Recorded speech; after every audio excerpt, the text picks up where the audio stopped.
네, 안녕하세요. 오늘 여러분하고 같이 볼 자료가 외식업계 현황과 비즈니스 전망인데요. 이제 팬데믹도 지나고 또 외국인 관광객도 늘고 이런 큰 변화 속에서 일본 외식 시장이 어떻게 달라지고 있는지 핵심만 좀 빠르게 짚어보죠. 바로 본론으로 가면요. 이 시장 규모가 정말 눈에 띄게 커졌어요. 2023년에 24조 엔을 넘었더라고요. 전년보다 20% 넘게 성장한 건데 이게 2년 연속이래요. 와, 이건 정말 대단한 회복세 아닌가요? 네, 맞아요. 그 배경에는 여러 요인이 좀 복합적으로 작용한 건데요. 우선 코로나 관련 규제가 풀리면서 국내 소비가 활발해졌고요. 여기에 외국인 관광객이 진짜 그야말로 물밀듯이 들어왔죠.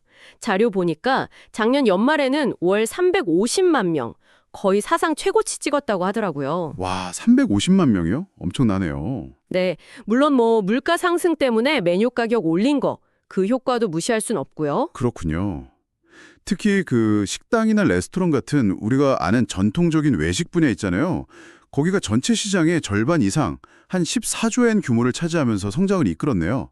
근데 분석절에서 좀 재밌는 게 단순히 식당 가서 먹는 거 말고 다른 움직임도 있다면서요. 아, 바로 그 점인데요. 중식이라고 하죠.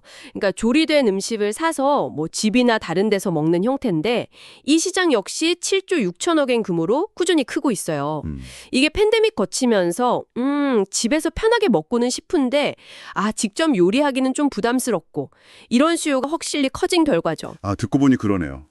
이제 식당에서 포장 판매하는 거 너무 당연해졌고 아예 그냥 테이크아웃 전문점인데 좌석 몇 개 있는 것도 흔하잖아요. 진짜 외식이랑 중식 경계가 막 흐려지고 있네요.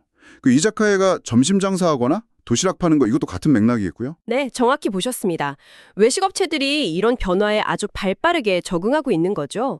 현재 업계의 대응 전략은 크게 한 세 가지 흐름으로 볼 수 있겠는데요. 첫째는 역시 인바운드 수요 공략입니다. 외국인들이 좋아할 만한 메뉴, 예를 들면 히레카츠 정식이라던가 해산물 덮밥 세트 같은 거 이런 걸 전만에 내세우거나 아니면 아예 샤브샤브처럼 특정 메뉴 전문점을 여는 식이죠.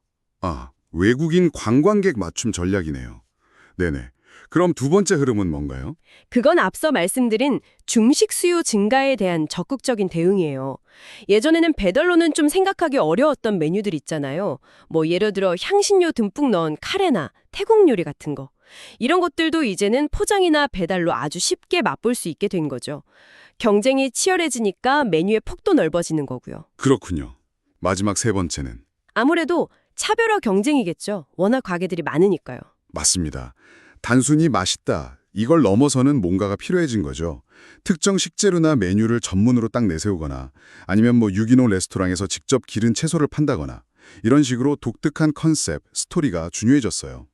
여기에 또 SNS 확산 노리고 시각적인 요소들, 예를 들어 예쁜 플레이팅이라던가 독특한 가게 이름 아니면 시선 끄는 포장 디자인 이런 것들이 이제 필수 전략이 되고 있습니다. 와, 이제는 음식 맛만큼이나 어떻게 보이고 어떤 이야기를 담느냐가 거의 생존 전략이 된 셈이네요. 자, 그럼 지금까지의 흐름을 좀 정리해보면 일본 외식 시장은 강력한 회복세 속에서 인바운드하고 중식이라는 두 가지 큰 축을 중심으로 빠르게 재편되고 있다. 이런 거군요.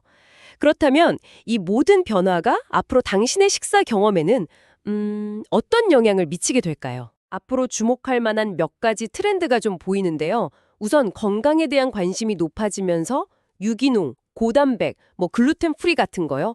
이런 헬스 컨셔스 메뉴가 더 확대될 걸로 예상되고요. 인바운드 대응도 더 세분화될 것 같아요. 단순히 영어 메뉴판 넘어서 다국어 지원 강화라던가 아니면 재방문객을 위한 특별 메뉴 개발, 이런 움직임이 있을 수 있겠죠.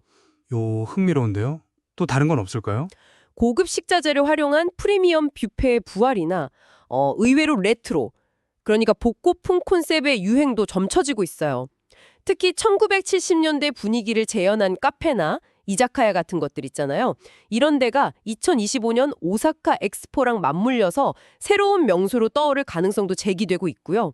이게 뭐랄까, 최신 기술이나 편리함, 중식, 배달을 추구하면서도 동시에 과거의 향수를 찾는 약간 이중적인 소비자 심리가 반영된 형상으로 볼 수 있겠네요. 결국에는 소비자의 변화하는 취향을 정확히 읽고 인바운드, 혼밥, 건강, 레트로.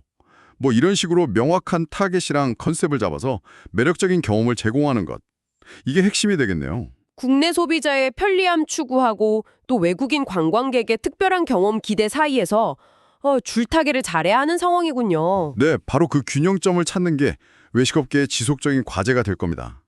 끊임없이 소비자의 니즈를 파악하고 또 새로운 시도를 멈추지 않는 것만이 살아남겠죠. 식당에서 밥만 먹는 게 아니라 포장 음식을 사고 때로는 뭐 식료품까지 구매해야 하는 그런 시대가 열리고 있는 것 같습니다. 앞으로 당신이 꿈꾸는 이상적인 식사 경험은 어떤 모습일까요? 또 어떤 기발한 형태의 외식, 중식, 융합 서비스가 우리의 식탁을 놀라게 할지 한번 상상해 보는 것도 재미있을 것 같네요.